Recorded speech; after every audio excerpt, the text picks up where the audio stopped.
Do you ever read something and you're like, wow, that describes exactly how I feel? And so I was just minding my own business, scrolling Instagram the other day, and I saw this post by Dr. John Deloney, and it resonated with me so much. And so I actually sent it out. If you subscribe to our Minimal Mom email, I sent it out last week, and there were so many great responses to it. I thought, you know, maybe we should talk about this a little bit more. So here's what the post said. It said, hard truth, if you owe someone money, your body will respond as if it's under threat. Debt gives others control of your life. Do whatever it takes. Drive a crappy car, sell everything, eat dinner on the floor, get 7 roommates, get 4 jobs, downsize, move to Kansas, send your kids to public school, do whatever it takes. Debt-free equals autonomy. Autonomy equals freedom. Freedom equals safety. And it was really that last line about safety that really struck me. And I've heard John Deloney talk about this before, about how when we're in debt, we don't feel safe. And I was like, what does that mean? Right? Similarly, when I got to do an interview with him earlier this year, he said, when your house is cluttered, you don't feel safe. And you're like, what are you talking about? Because most of us equate safety with, I don't worry about my physical being today. Like no one's coming by and like threatening me with a gun or something like that. I don't want to be over dramatic, but right, that's what we think about in regards to safety. So today, let's talk a little bit more about this, how debt challenges our safety, and more importantly, if we're ready to undertake that journey, how we can get out of debt quickly. Well, hi, I'm Dawn from The Minimal Mom. If we haven't met before, I'm married to Tom and we have 4 kids, ages 7 through 12. We love talking about family minimalism. It has radically changed our lives. But recently we got to visit with some of the friends down at Ramsey Solutions, Dave Ramsey's team, and it was so good. And when we came back, there was many that had asked like, hey, will you talk more about getting out of debt? I mean, I feel equally as passionate about getting out of debt as I do about simplifying your house.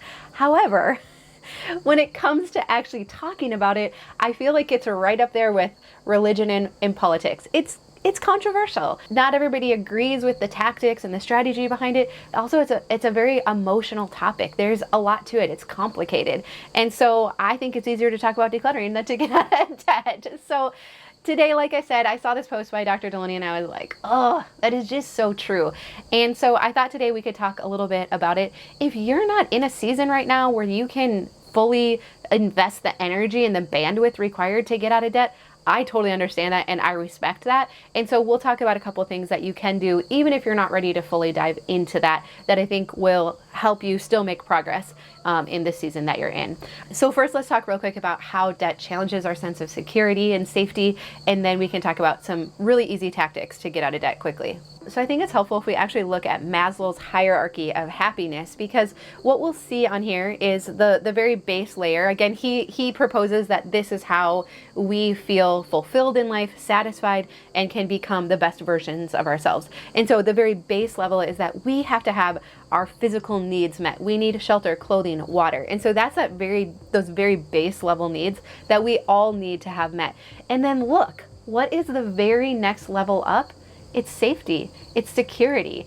And again, I think we often think about it like, well, I live in a safe neighborhood. No one is physically threatening me or my family, right? But when we look at it in a wider scope, that when I'm in debt, and again, this is what Dr. Deloney will talk about. He says, you know, when you're in debt, you don't feel safe or secure if someone else actually owns your house, because then if you miss a payment, someone can take it away.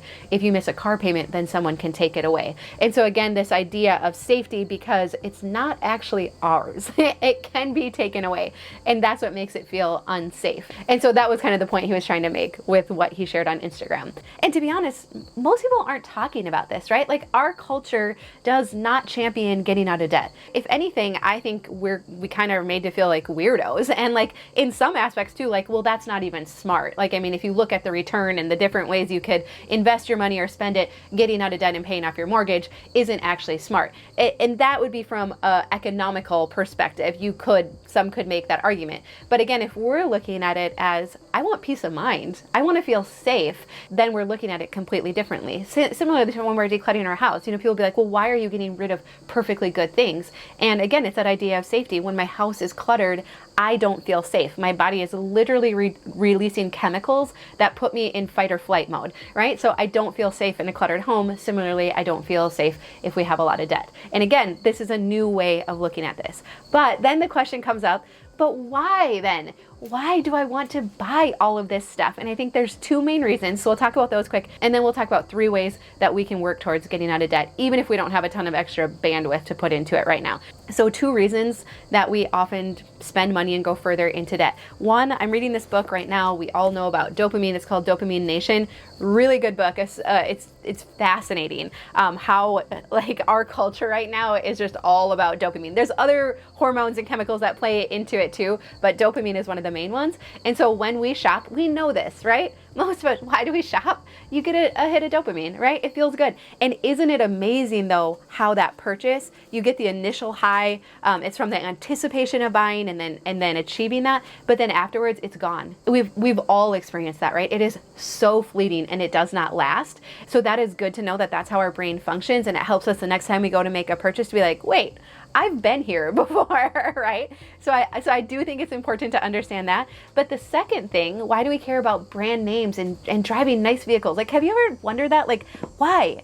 Why do I care about a fancy vehicle? Well, it's a way that we look successful in our society, which back in the days when we were part of a tribe, we wanted to look like a vibrant, contributing member of our tribe, because then we were given preference, we wouldn't be left behind. So it was actually hardwired in us to look like a successful member. And you can look back, I read an interesting thing that said, you know, when hunters would go out and they bring back buffalo, and they would literally stretch the whole hide out in front of their tent. It wasn't to dry it, it was to show what they had hunted and brought back, because they were successful. And so now we do that same thing with things, with brand names, with the type of vehicle that we're driving. If I'm driving a fancy vehicle, I'm successful, right? I mean, it's in our society, it's a very simple equation, right? However, again, if we go back to the hierarchy, you'll look that physical possessions don't actually bring happiness. So this hierarchy, this triangle, this pyramid is meant to be kind of like the path to happiness and self-fulfillment. It doesn't say on their brand name clothing and fancy vehicles. Unfortunately, that is a myth now that our culture has perpetuated. Just buy the stuff and you will feel good and be successful. But if you actually look at how could we really be a vibrant, contributing member to our society, well, it comes through solving problems, through helping other people. And again, you'll see that as we move up the hierarchy. So on one hand, it's hardwired in us to look successful, but most of us are going about it the wrong way. But I say all this not to get down on you, but so we understand, why do I give a crap about what kind of vehicle I drive? Because it makes me look vibrant and like I'm contributing. So again, I feel like if we know this and we can understand it, then that helps us when we go to make another purchase.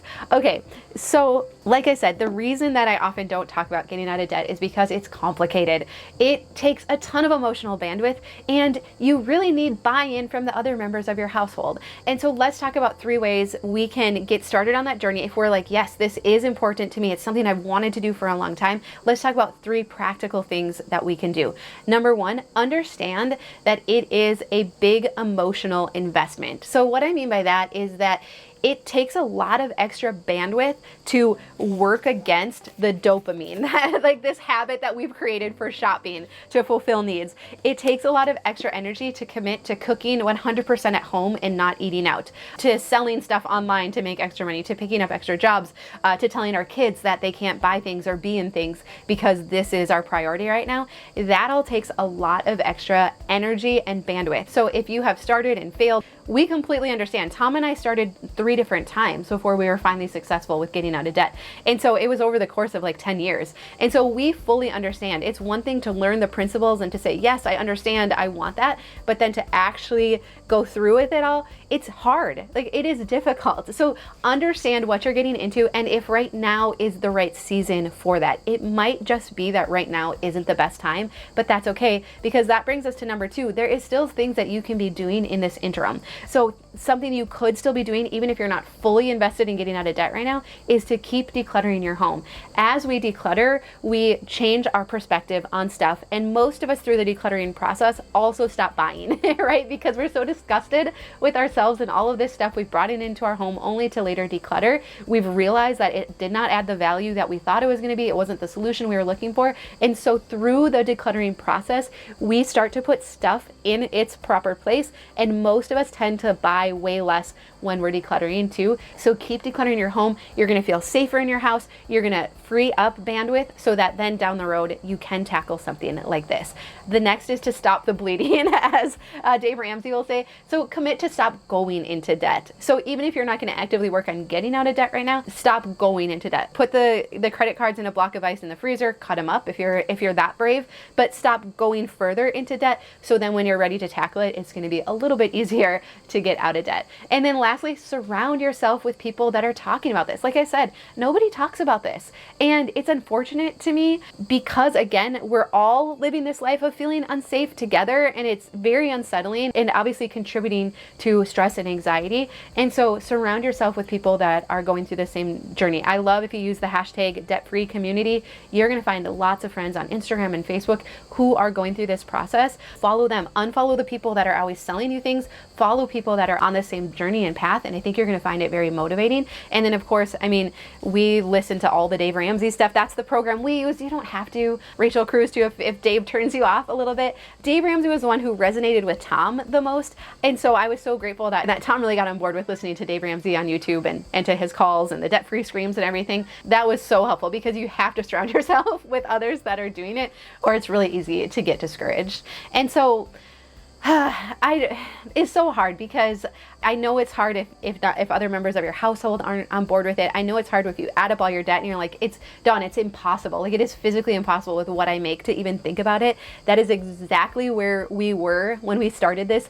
Each of the 3 times. At none of those times was it like, okay, we have extra money coming in and this is going to be easy. No, every time we started it, when we laid out our whole budget, pretty much every dollar was already spent for the month. There was no extra to put on debt. So we had to get creative. And again, that's where it was really helpful to follow people in the debt-free community to see the creative ways that they were using to bring in extra money. And we just started doing it. And then it gets easier. It's like decluttering. It gets easier. In the beginning, it's really hard and it felt really sacrificial, but then we got into it and Tom kind of made a game of it and it got a lot easier. So getting started is for sure the hardest part with anything that we do, right? But once you get going, it really does get a whole lot easier. And I want that for you so much too. So I'm going to link to my video down below. And I did that interview with Rachel. It was really fun because I asked her the question, what if we care a lot what other people think? We don't want to drive, the crappy minivan. And the conversation with her was so good about that. So I'll definitely link down to that below. But if you need help decluttering, we've got you covered for that, right? So